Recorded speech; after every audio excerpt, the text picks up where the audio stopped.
बैठा है? अरे ये तो कोई बहुत पहुंचे हुए तांत्रिक लगते हैं। क्यों ना मैं तांत्रिक बाबा से अपने बारे में कुछ पूछ लूं। वैसे भी आजकल मेरा कामकाज कुछ ठीक नहीं चल रहा। शायद तांत्रिक बाबा से कोई उपाय मिल जाए। जय हो तांत्रिक बाबा की। कहो बच्चा, तुम्हें क्या प्रॉब्लम होती? तांत्रिक बाबा, ये प्रॉब्लम का मतलब क्या होता है? अबे अनपढ़, प्रॉब्लम मतलब दिक्कत। तुम्हें क्या दिक्कत होती? अच्छा तांत्रिक बाबा, मैं समझ गया। तांत्रिक बाबा, मैं रोज रोज जंगल से सूखी लकड़ियां काटकर बेचता हूँ, फिर भी मेरे घर का गुजारा नहीं हो पाता। मैं बहुत परेशान रहता हूँ। अगर मुझे कोई और रोजगार मिल जाए तो मैं खुशी से अपना जीवन बिता सकता हूँ। तुम्हें खुशियाँ जरूर मिलेगी, लेकिन कुछ बाधाएं हैं बच्चा, तुम्हें उन्हें दूर करना होगा। कैसी बाधाएं हैं तांत्रिक बाबा? तुम्हारी खुशियाँ और सुख के सामने दुख के काले बादल छाए हुए हैं। अब इतना तो मुझे पता है कि तुम अनपढ़ हो, और तुम्हारी ये भी समझ में नहीं आया होगा कि तुम्हारी खुशियाँ और सुख के सामने कैसे दुख के बादल छाए हुए हैं। तो बेटा इसे सुनो, बिल्कुल ऐसे ही छाए हुए हैं तुम्हारी दुख के बादल।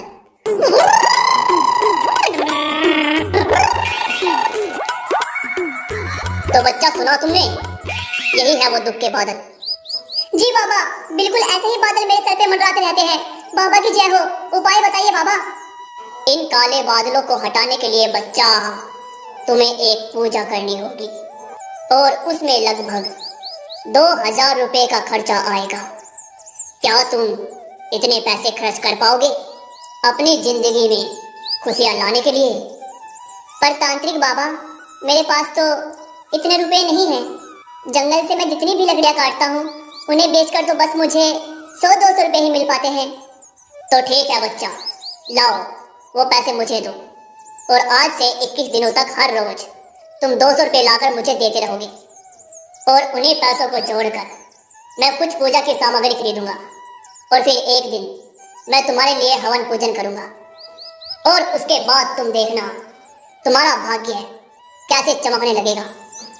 लकड़हारा ना चाहते हुए भी अब हर दिन 200 रुपए लाकर तांत्रिक को दे देता और चला जाता।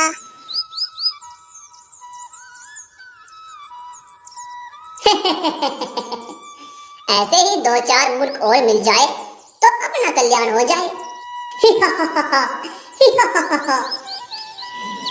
रोज की तरह एक दिन तांत्रिक उस लकड़हारे के आने का इंतजार कर रहा होता है, लेकिन लकड़हारा नहीं आता। अरे ये लकड़हारा कहाँ मर गया? आज आया क्यों नहीं? आज तो सुबह से ही कोई आया नहीं मेरे पास। ऐसा करता हूँ, आज मैं खुद ही जाकर देखता हूँ। शायद गांव में जाकर कोई मूर्ख मुझे मिल जाए जिसे मैं ठग सकूं। अब तांत्रिक गांव की ओर निकल जाता है। क्या तू सच कह रहा है क्या? जगिया उस भूतिया गुफा के अंदर चला गया था? अरे नहीं यार, तू झूठ बोल रहा है। अरे नहीं भाई, मैं झूठ नहीं बोल रहा। जब से वो उस गुफा के अंदर गया है तब से ही उसे बहुत तेज बुखार हो गया है। खाट पे पड़ा पड़ा बेचारा थर थर कांप रहा है, और आज तो वो घर से बाहर भी नहीं निकला। जगिया कह रहा था कि उसने उस गुफा में कुछ भयानक देख लिया है। वो हवा में उड़ रहा था, और जैसे ही उसने उसे देखा वहाँ एक तेज रोशनी प्रकट हुई, जिसे देखकर वो वहाँ से भाग आया, और घर आते ही उसे बहुत तेज बुखार हो गया। क्या उस गुफा में कुछ उड़ रहा था और उसे देखने पर एक तेज रोशनी प्रकट हुई? लगता है कुछ तो राज है उस गुफा में। मुझे चलकर देखना होगा, कहीं कोई दिव्य माया तो नहीं उस गुफा में। अगर ऐसा हुआ और वो मुझे मिल गई तो उसके बाद तो मैं पूरी दुनिया पे राज करूंगा, राज। उसके बाद ये 200-200 वाले कस्टमर मुझे हर रोज ढूंढने नहीं पड़ेंगे। अब वह तांत्रिक उसी गुफा की ओर निकल जाता है, और उस गुफा में जैसे ही वह घुसता है उसे एक तेज रोशनी दिखाई देती है। अरे ये क्या है? ये इतनी तेज रोशनी कहाँ से निकल रही है?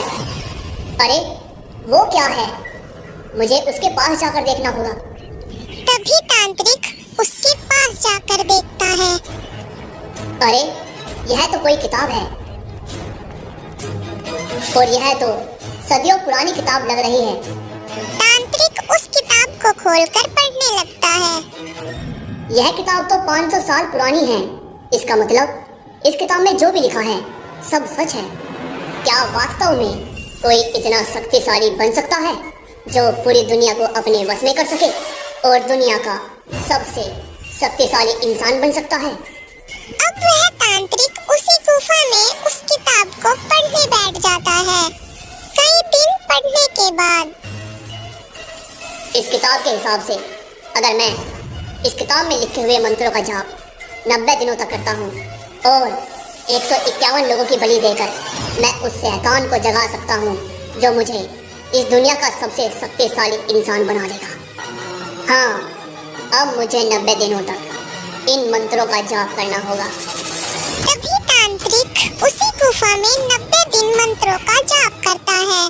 धीरे धीरे 90 दिन बीत जाते हैं।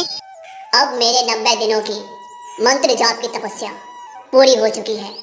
अब मेरे मंत्रों में इतनी शक्ति आ चुकी है कि मैं अब किसी भी पानी में मंत्र फूंक कर उसे जहर बना सकता हूँ और फिर मैं उसी पानी को गांव की नदी में मिला दूंगा, जिसे पीकर गांव के लोग बीमार हो होकर मर जाएंगे। और इस तरह मैं 151 लोगों को मारकर अपनी सिद्धियां प्राप्त कर सकता हूँ। अब तांत्रिक एक बर्तन में पानी लेता है, उसमें मंत्र पढ़कर फूंक मारता है।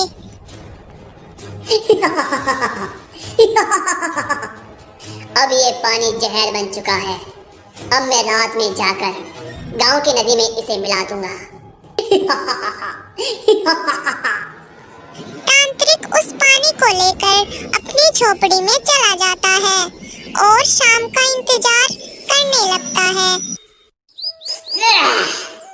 अभी मुझे जोरों की नींद आ रही है और शाम होने में भी वक्त है। तब तक मैं थोड़ी देर आराम ही कर लेता हूँ और जैसे ही शाम होगी मैं अंधेरे में जाकर इस पानी को गांव के तालाब में मिला दूंगा। तांत्रिक वही पानी किनारे रखकर सो जाता है। बड़ी जोरों की भूख लगी है मुझे। जंगल में तो खाने को कुछ मिला नहीं। चलो इंसानों की बस्ती में जाकर देखते हैं कुछ मिलता है कि नहीं। अरे वाह, जंगल के किनारे ही ये झोपड़ी किसकी है? चलो देखता हूँ, शायद यहाँ कुछ खाने को मिल जाए। अरे यहाँ तो कोई साधु बाबा लेटे हुए हैं और बहुत गहरी नींद में हैं। इनके जागने से पहले मैं जल्दी से इनकी झोपड़ी में कुछ खाने पीने का सामान ढूंढ देता हूँ। चल भाई लोमड़ी, जल्दी से कुछ खाने पीने का जुगाड़ देख ले, इससे पहले कि बाबा उठ जाएं। लोमड़ी इधर उधर देखती है, उसे कुछ भी खाने को नहीं मिलता। अरे ये कैसा साधु है? ये कुछ खाता पीता नहीं है क्या? कुछ भी तो नहीं मिला यहाँ पर और ऊपर से थक हो गया हूँ। अरे ये क्या? ये तो पानी रखा है। चलो खाने को तो कुछ मिला नहीं, पानी पीकर ही अपनी प्यास बुझा लेता हूँ। वैसे भी बहुत प्यास भी लगी है मुझे।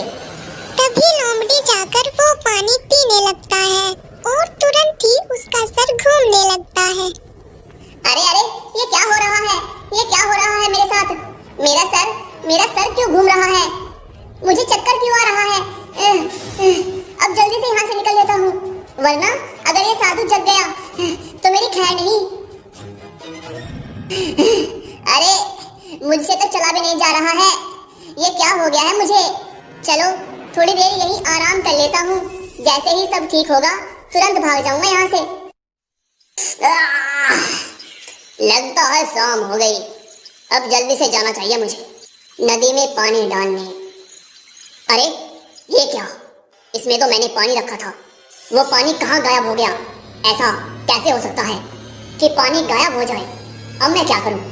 अब तो मैं दोबारा मंत्र जाप भी नहीं कर सकता, क्योंकि उस किताब में साफ साफ लिखा था कि 90 दिनों की मंत्र जाप तपस्या करके सिर्फ एक बार ही उस मंत्र जाप की फूंक काम करेगी, दूसरी बार नहीं। लेकिन अब मैं क्या करूं? अगले दिन सुबह तांत्रिक देखता है कि उसकी झोपड़ी के बाहर एक लोमड़ी पड़ा हुआ है जिसका पूरा शरीर नीला पड़ चुका है। इसका मतलब इस लोमड़ी ने वो पानी पी लिया जिसके कारण ही इसका शरीर नीला पड़ चुका है और ये बीमार हो चुका है। दुष्ट लोमड़ी, बस तेरी वजह से मुझे एक बार फिर उस गुफा में जाकर 90 दिनों तक मंत्र जाप करना पड़ेगा, जिससे मैं अपना अधूरा काम पूरा कर सकूंगा। पर तू मर यहाँ सड़ सड़ के। अब तांत्रिक एक बार फिर से उस गुफा में जाकर मंत्र जाप करने बैठ जाता है कि तभी उस किताब से एक आवाज आती है। ठहरो, तुमने एक बार मंत्र जाप कर लिया है और जिस काम को पूरा करना चाहते थे उसमें तुम असफल रहे। लेकिन इस बार तुम जिस कार्य को पूरा करने के लिए मंत्र जाप करने जा रहे हो, अगर इस बार भी तुम उस कार्य को करने में असफल रहे तो उसका अंजाम बहुत बुरा होगा। क्या ये आवाज इस किताब से आई थी और इसने मुझे कहा कि मुझे अपना कार्य पूरा करना होगा, नहीं तो इसका अंजाम बहुत बुरा होगा। ठीक है, इस बार मैं कोई गलती नहीं होने दूंगा और इस बार मैं अपने काम को अंजाम देने में सफल जरूर होऊंगा। अब तांत्रिक फिर से मंत्र जाप शुरू कर देता है। अरे, ये जंगल के किनारे झोपड़ी में कौन रहता है और इसका दरवाजा भी बंद है। चलो देखता हूँ, शायद यहाँ कुछ हाथ लग जाए। वैसे भी आजकल बस छोटी मोटी चोरियां ही कर पा रहा हूँ और उससे भी वो पुलिस वाले मेरे पीछे पड़े रहते हैं। अरे, यहाँ तो कुछ भी नहीं है। यहाँ कौन रहता होगा? लगता है इस झोपड़ी में कोई नहीं रहता, तभी तो ये इतनी खाली खाली सी है। या हो सकता है यहाँ कोई रहता हो और उसे किसी जंगली जानवर ने मारकर खा लिया हो और तब से ये झोपड़ी खाली ही पड़ी हो। चलो, अच्छा ही है, अब ये झोपड़ी मेरे छुपने के काम आएगी। रात में चोरियां किया करूंगा और दिन में यहाँ आराम से आराम किया करूंगा। हाँ। अब तांत्रिक को जाप करते हुए 90 दिन पूरे हो जाते हैं और वह अब फिर से एक बर्तन में पानी लेकर उसमें फूंक मारता है। अब इस पानी को मैं अपनी झोपड़ी में ले जाकर छिपा कर रख दूंगा और शाम होते ही मैं अंधेरे में जाकर इस पानी को गांव की नदी में मिला दूंगा। अब तांत्रिक अपनी झोपड़ी की ओर निकल जाता है। अरे, ये कौन है? ये तो कोई तांत्रिक लगता है, लेकिन ये इस झोपड़ी में क्यों गया? अच्छा, इसका मतलब ये झोपड़ी इस तांत्रिक की है। चलो देखता हूँ चुपके से ये क्या कर रहा है। अगर कुछ माल पानी लाया होगा तो आज रात को ही मैं उसे साफ कर दूंगा। कहाँ रखूं? हाँ, मैं इस पानी को वहाँ ऊपर रख देता हूँ, वहाँ किसी की भी नजर नहीं पड़ेगी इस पर। और आज रात मेरा काम खत्म होते ही उसके बाद मैं बनूंगा इस दुनिया का सबसे शक्तिशाली इंसान। इतना कहकर तांत्रिक खुशी से गाना गाने लगता है। गजरा रे तेरे कारे कारे नैना।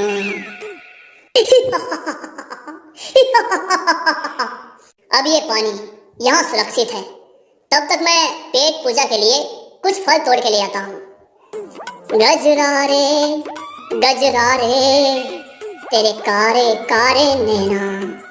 क्या डांस किया था अमिताभ बच्चन जी ने सॉन्ग पर, मजा ही आ गया था। अच्छा, तो वो पानी कोई चमत्कारी पानी है जिससे इंसान को शक्तियाँ मिलती हैं और वो शक्तिशाली बन जाता है। अगर मैं वो पानी पी लूँ तो मैं दुनिया का सबसे शक्तिशाली इंसान बन जाऊंगा और फिर मैं अपनी शक्तियों की मदद से बहुत बड़ी बड़ी चोरियां करूंगा।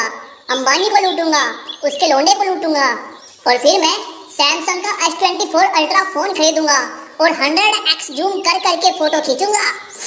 चलो अब उस पानी को पीते हैं, शुभ काम में देरी कैसी। चोर तुरंत जाकर उस पानी को पी जाता है और वहाँ से तुरंत जंगल की ओर भाग जाता है। अब मैंने वो पानी पी लिया है। अब मुझे शक्तिशाली बनने से कोई नहीं रोक सकता। जब वह तांत्रिक अपनी पेट पूजा करके अपनी झोपड़ी में वापस आता है तो वह देखता है कि उसकी लुटिया खाली जमीन पर पड़ी है। उसे देखकर वह कहता है, ओह माय गॉड, ये बर्तन तो मैंने ऊपर रखा था, फिर ये नीचे कैसे आया? अरे बाप रे बाप, इसमें तो पानी भी नहीं है। इसका सारा पानी कहाँ गायब हो गया? ये सब मेरे साथ क्या हो रहा है? पिछली बार उस दुष्ट लोमड़ी ने वो पानी पी लिया था, लेकिन इस बार पता नहीं कौन आया होगा इस झोपड़ी में। पता नहीं कौन है जो मेरे मकसद को पूरा होने नहीं दे रहा है। हाँ, देखता हूँ, ज्यादा दूर नहीं जा पाएगा, यही कहीं होगा मेरी झोपड़ी के आसपास। अब तांत्रिक बाहर आके देखता है, लेकिन वहाँ कोई भी दिखाई नहीं देता। यहाँ तो कोई भी नहीं है। अब मैं क्या करूँ? उस किताब ने कहा था, अगर मैं इस बार अपने कार्य में असफल रहा तो अंजाम बहुत बुरा होगा। अब मैं क्या करूँ? मुझे जल्द से जल्द कुछ करना होगा। हाय, ये क्या हो रहा है मेरे साथ? मुझे इतना दर्द क्यों हो रहा है? कोई मुसीबत में है। मुझे लगता है किसी को मेरी जरूरत है। मुझे जाना होगा। मुझे गायब होने का मंत्र पढ़ना पड़ेगा। अगर मैं यहाँ से पैदल गया तो बहुत वक्त लग जाएगा। अरे ये क्या? ये तो वही जहर इस इंसान के शरीर में फैल रहा है, जो जहर कुछ समय पहले उस लोमड़ी के शरीर में बह रहा था और मैंने टाइम पर पहुंचकर उसकी भी मदद की थी। इसका शरीर नीला पड़ रहा है। मुझे जल्द ही इसे ठीक करना होगा। तभी साधु एक बूटी प्रकट करता है और उसका रस उस चोर के मुंह में डालता है। कुछ देर में उस चोर को होश आ जाता है। इससे पहले मुझ पर कोई मुसीबत आए, मैं इस किताब में कुछ उपाय ढूंढता हूँ। तांत्रिक जी, अब आपको कोई मौका नहीं मिलेगा। आप एक बार फिर से अपने कार्य में असफल रहे। तुम्हारा खेल खत्म। अरे नहीं! और इस तरह से बुरे मंसूबे रखने वाले तांत्रिक का इलाज बुरे तरीके से हुआ। कहानी अच्छी लगी तो वीडियो को लाइक किए बिना मत जाना और ऐसी ही कहानी को देखने के लिए हमारे चैनल को सब्सक्राइब करना मत भूलना। मिलते हैं एक और ऐसी कहानी के साथ, तब तक के लिए बहुत बहुत धन्यवाद।